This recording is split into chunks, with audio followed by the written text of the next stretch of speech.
रखी हुई है।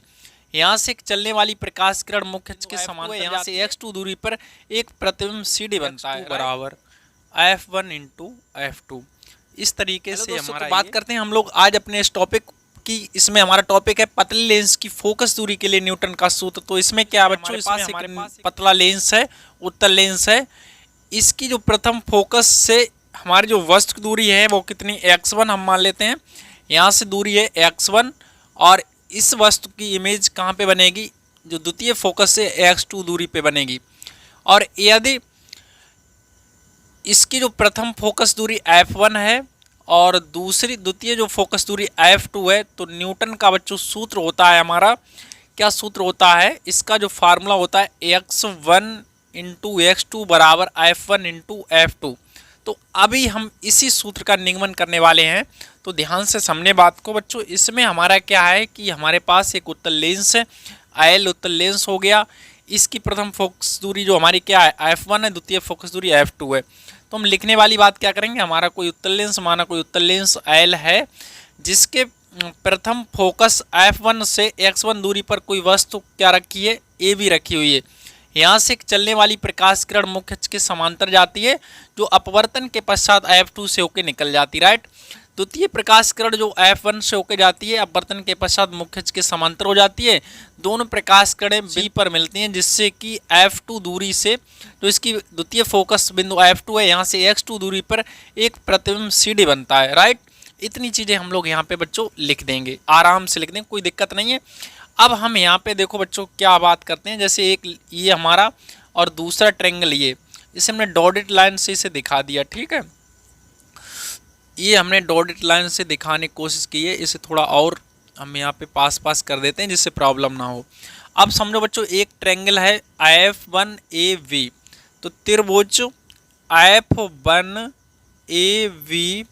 तथा त्रिभुज यहाँ पे है F1O, इसे कोई नाम दे दो बेटा, यहाँ पे लिख दो PQ, जो भी अच्छा लगे, हमने PQ लिख दिया यहाँ पे, ठीक।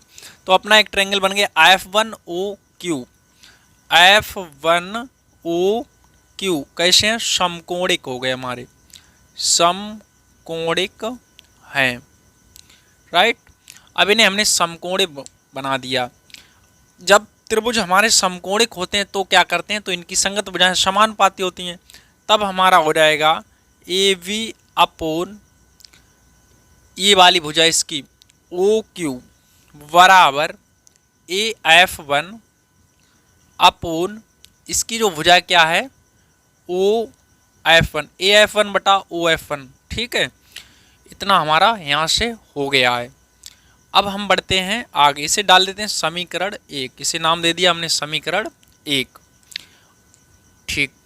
अब हम लोग आ जाते हैं त्रिभुज, ये देखिए एक ट्रायंगल है, दूसरा ट्रायंगल ये है। त्रिभुज कौन सा है हमारा, ये वाला देखिए POF2 तथा त्रिभुज F2CD, ये भी हमारे समकोणिक हो गए, क्या हो गए, समकोणिक, CD समकोणिक हैं।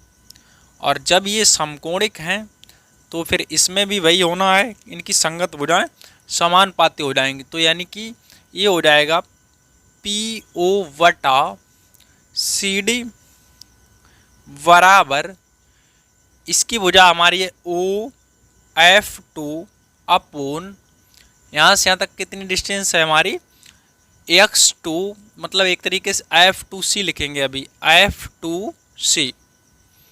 F2C हो गया अपना। देखिए किंतु यहाँ पे बच्चों बात ये समझिए, जो PO है हमारा, ये दोनों भुजाएं हमारी समांतर है, तो PO के बराबर हम लोग A भी लिख सकते हैं, किंतु PO के बराबर क्या हो जाएगा, AB हो जाएगा, तथा PO बराबर AB और CD बराबर किसके हो जाएगा, OQ के हो जाएगा। CD बराबर कितना हो जाएगा, OQ।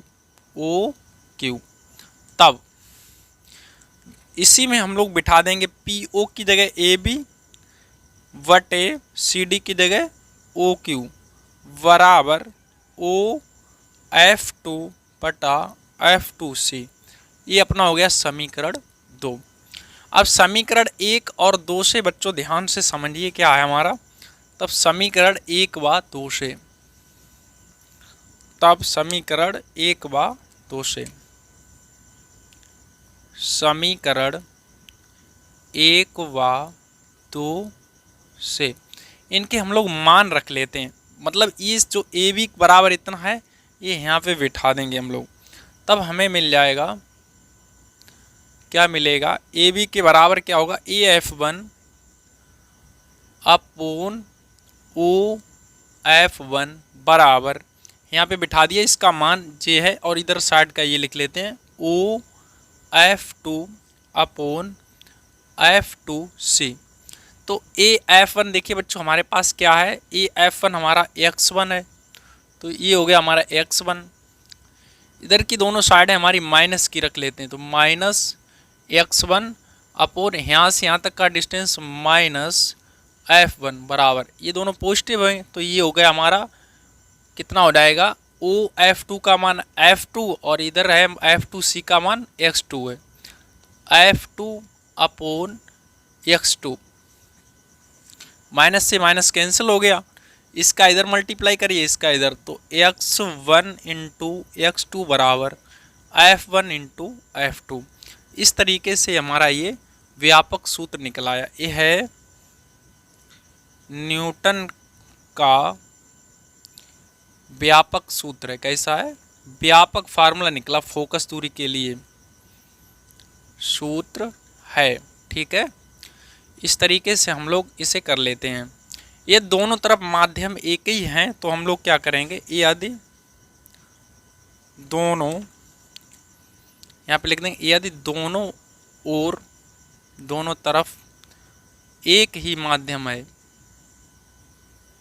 एक ही माध्यम है, तो ऐसी कंडीशन में बच्चों क्या होगा, तो ऐसी स्थिति में जो हमारा क्या होगा, F1 बराबर माइनस का, F1 बराबर माइनस F और F2 बराबर हमारा क्या है, F मान लिया हमने यहाँ पे। ठीक है, तब हम लोग इसमें वैल्यू रख देंगे तो हमें मिल जाएगा यहाँ पे x1 इंटू x2 बराबर F इंटू F रखेंगे माइनस, तो माइनस F² यहाँ से ये सूत्र हम लोगों को मिल जाएगा।